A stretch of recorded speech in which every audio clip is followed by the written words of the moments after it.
the first to know. Nsem-Pii TV. National Democratic Congress NDC. I shall say ne omo tactics. Any practice no omo shall say bi. The na ekoso. So where the see here mentioned quite recently.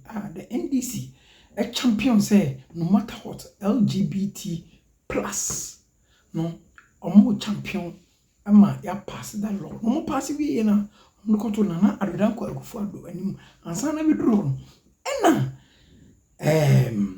obidi assembly court na je say na resign enyi na winner na do ministers we omo say new one assembly portfolio no ako parliament ama feed your man fair omo wi na omo tactics no ma sha say NDC for akoshe speaker abansumana BAGBIN e chi say there be ogituma enyi kire say ontumi nka assembly because Dafeamekpor Nelson at the court say Oma ya change your position the entire Oma vetting beam on tears into court. Now who compare and now poor at much say Abba Speaker of Parliament Abba o Jomena o Mutumia or that procedure.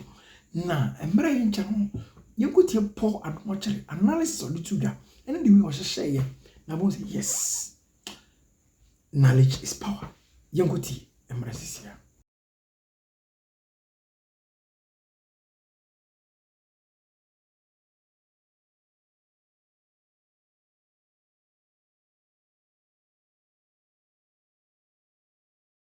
To say it's good work that Dafeamekpor is doing. Testing the law is always important for the development of a fledgling democracy. So we have to put that on record that Dafeamekpor hasn't done anything wrong. He's actually doing something very good, trying to test the law for us all to understand.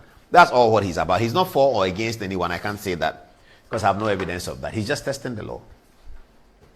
This is the letter that the president sent to the speaker, based on which Dafeamekpor is gone to court. This is the letter the president sent to the speaker.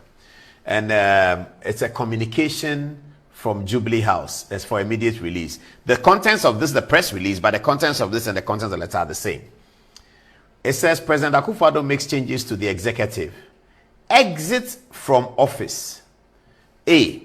The President of the Republic, Nana Addo Dankwa Akufo-Addo, has relieved the following ministers and deputy ministers of their portfolios in government with immediate effect. Viewers, I want you to take notice of that. They have been relieved of their portfolios in government. I don't know whether I wish I could write on it. Okay, where's the pen? Is it still in the corner over there? Okay. And has relieved them of their portfolios in government. There's a reason why we should consider the word portfolios. When we come to look at Article 78, it will be clear in our minds. It's not boring, it's interesting. Don't worry. I will make it very interesting. So, with immediate effect, these are Finance Minister Ken Ofori-Atta, Interior Minister Ambrose Derry, Health Minister Kweku Agyeman-Menu, Environment Minister Kweku Ofori. Now, take note of these names. They have been relieved of their portfolios in government. Portfolio. What is a portfolio? A portfolio is a ministerial, the occupation of a minister. So he occupies transport. That's his portfolio. Transport. Attorney General. That's his portfolio. Finance. That's his portfolio. That is why there's something called ministers without portfolio. That's it. Ministers without portfolio, or simply ministers of state. And then they can add at the office of the president. But there can be an appointment called Paul Ademotre, Minister of State. Full stop. Finish. He has no portfolio. So the letter says that the president has relieved them of portfolio. We'll come and see the distinction between portfolio and Minister of State. This is Dafeamekpor's rate that we're looking at. All right. So take note of these names. For instance, Kojo Oppong Nkrumah, information, relieved of his portfolio, information. Okay, so the portfolio is the ministry. Maybe Eugene should have put the word portfolio here, but he put the word ministry, means the same thing.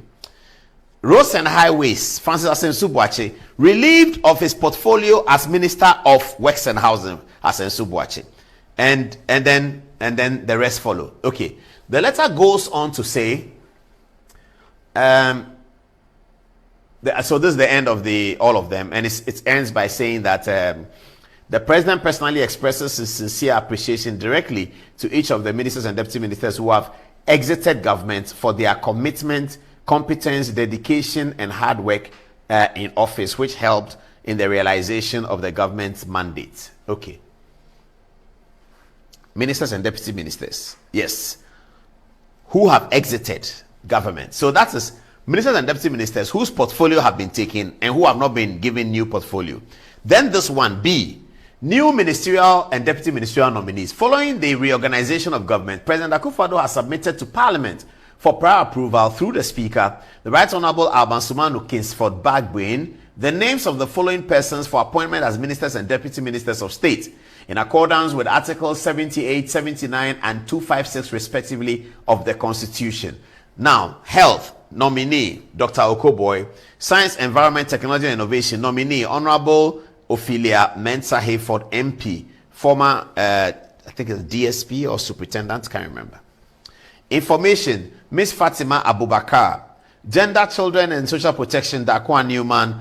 Martin J. Mensah Kosa for local government, Lydia Sarah Malahassan for water resources, Andrew Japa Mesa for tourism, Titus Global for Greater Accra, and Daniel Machato for OT region. Now, this is the president in keeping with his normal responsibility. He's nominated people and says, take them through the vetting. These people have been vetted. The report is ready for consideration and perhaps voting. And Speaker says, because Dafeamekpor has a writ in Parliament challenging another category of ministers, Dafeamekpor's writ is not challenging these ministers. The report that was ready before the House is about these ministers. It has nothing to do with Dafeamekpor's writ. But the Speaker said that because of Dafeamekpor's writ, he has to stop this process. No one can stop this process. No writ reasonably can stop this process except to say that one of the names mentioned there is not qualified and blah, blah, blah. That will be determined by the Appointments Committee. No Supreme Court decision can stop this process. That's a matter of fact. No Supreme Court decision can stop a process under Article 78 where the President has nominated people for Parliament's consideration. That is an instruction of Article 78. Can we look at Article 78 briefly and then we'll come back, please? Can we look at it very quickly and then we come back? They'll put it on for us right now. Yes, thank you. Article 78, Ministers of State. Ministers of State shall be appointed by the President with the prior approval of Parliament from among members of Parliament or persons qualified to be elected as members of Parliament, except that the majority of Ministers of State shall be appointed from among members of Parliament. 2. The President shall appoint such number of Ministers of State as may be necessary for the efficient running of the state. So if the President in exercise of Article 78(1) says that I've appointed Abena Oseasari for the position of Minister of State at the Ministry of Finance, I've appointed Andre Japa Mensah for the position of Minister of State, Tourism, I've appointed X person for the position of Minister of State, Works and Housing. How is a writ going to challenge this process? The only ones who can challenge this process is the Appointments Committee, where the people come before them and they nominate them. They finish that work. So this is the crux of the Speaker's concern. This is the crux of those who are concerned about the Speaker's expressions yesterday. This is the very first one. This is a political faux pas, almost that.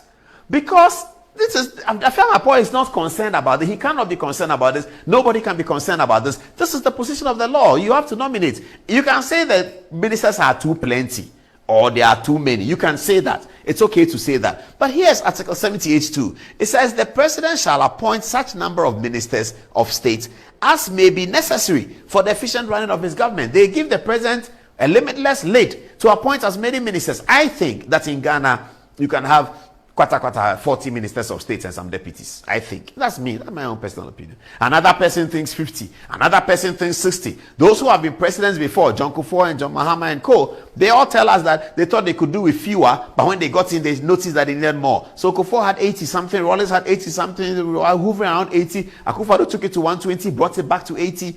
But the numbers of ministers a president may have is out there, under the law. So we can all agree that it's too plenty, but it's not a constitutional matter. It's not a matter to be raised before the Supreme Court. So this is the issue. All right. Before we get to the Dafeamekpor's rates, though, or should we? What's the last one? Deputy ministers. Okay. 79 is the same. The President may, in consultation with a Minister of State and with the prior approval of Parliament, appoint one or more deputy ministers. We'll come back to 78, 79. Let's continue with let's look at the third category of the President's letter to Parliament. Let's get back to that. It's going to come up very shortly. And then we get back to that. So we've dealt with two categories. Category 1, people who have been relieved of their portfolio. Category 2, people who have been appointed for under Article 78 for prior approval of Parliament. This is category 3.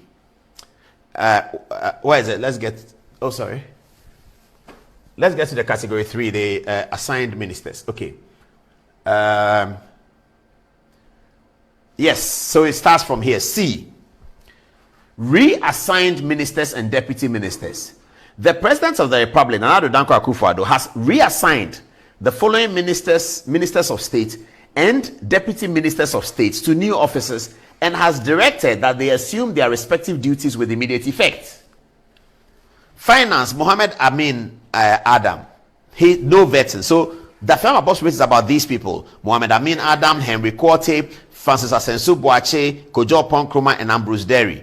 Why is it important? You can see here that Ambrose Derry has been made Minister of State. So in the case of Ambrose Derry, all what has happened is that his portfolio as Interior has been taken away from him. But he remains a Minister of State. So there's a distinction between a Minister of State and a Minister of State's portfolio. So when it says that they have been relieved of portfolio, he hasn't been relieved of his role and appointments as Minister of State, properly vetted by Parliament and returned to the President as passed. So when you are being vetted as Minister of State.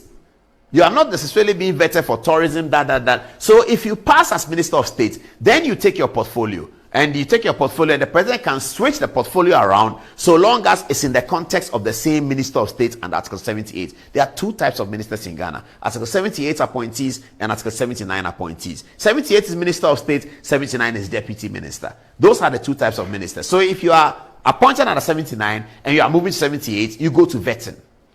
If you are appointed under 79 as Deputy Minister, you can be moved anywhere as Deputy Minister. You don't go to vet. That's the learning that has been handed down to us from the Constitution. I'll give you the example. Are we done with this? Yes. Let's get back to Article 78. Let's look at the United States of America.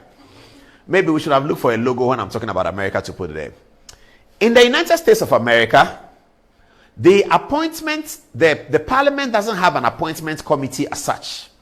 What they do is when the President has nominated persons for ministerial positions, it is the relevant committee that vets you. So the President nominates you for Foreign Minister, which is their Secretary of State. The Foreign Affairs Committee in Parliament will vet you because they are vetting you as Foreign Affairs Minister.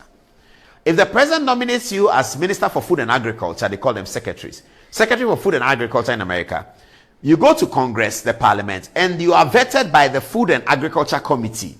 I remember sometime in 2001 or so, we had an IAEA event in Koforidua, and some of us, I was one of those, who canvassed for this position. I think Kwame Nahoy was there. Jean Mensah chaired as usual.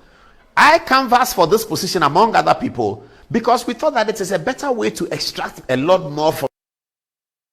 And then you go to the health committee. Definitely there will be some doctors there. Definitely there will be some health personnel there. If you're a ministerial nominee for information and you come to the information committee, there will be some people who have done graphic or something, ABF Husseini and co, who have been editors of graphic. They'll be there to engage with you. But somehow we didn't succeed. The 1992 Constitution does not directly say that. Standing orders of Parliament have changed over time. They haven't said that. So in America, if you are vetted for Minister of Foreign Affairs and the President is changing you to Agric, you go back to vetting. Agric will vet you. That's not what we have here. What we have here is a select committee of Parliament called the Appointments Committee. Parliament, in its wisdom, has done its best to put people in the committee who have different kinds of skills so that through Parliament's efforts, it appears, or it would appear, that given the skill set available with the 275, the Appointments Committee will have as much substance as it ought to have within the limits of the skill set available to Parliament and the members of the House. Now, if you come to, let's go 78. Do you have 78? Yes. If you come to 78, it says, Ministers of State shall be appointed by the President with the prior approval of Parliament from among members of Parliament or from persons qualified to be elected as members of Parliament. So the person that is seeking the prior approval is Minister of State. It's not Minister for Agric. It's not Minister for Finance. It's not Minister for Environment. It's Minister of State first. So I can go to Parliament to be vetted. as minister for president's nominee for minister for interior, whatever.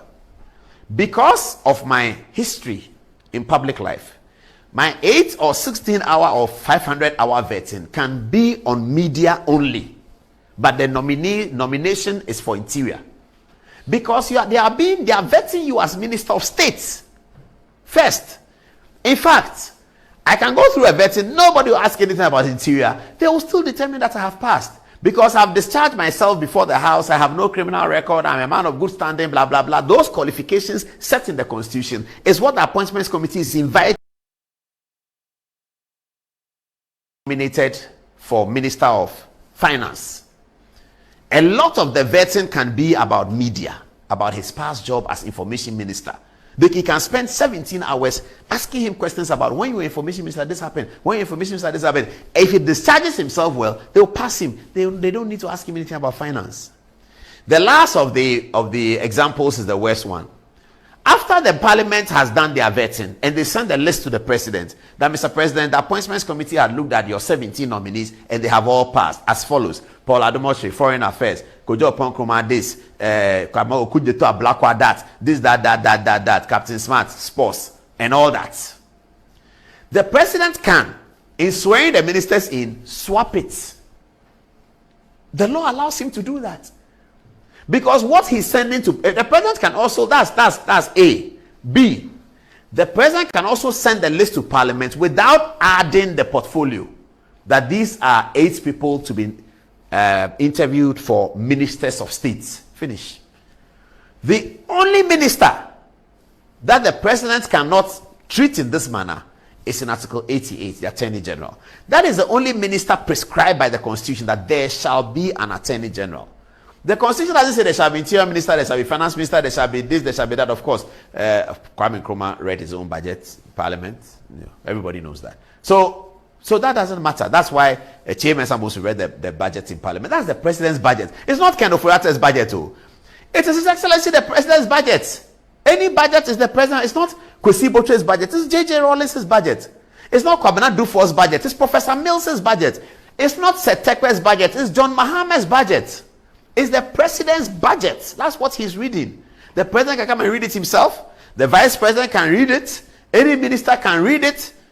Anybody can be called upon. Minister of State and Office of the President, Professor Kofi Awono, go and deliver the budget to Parliament.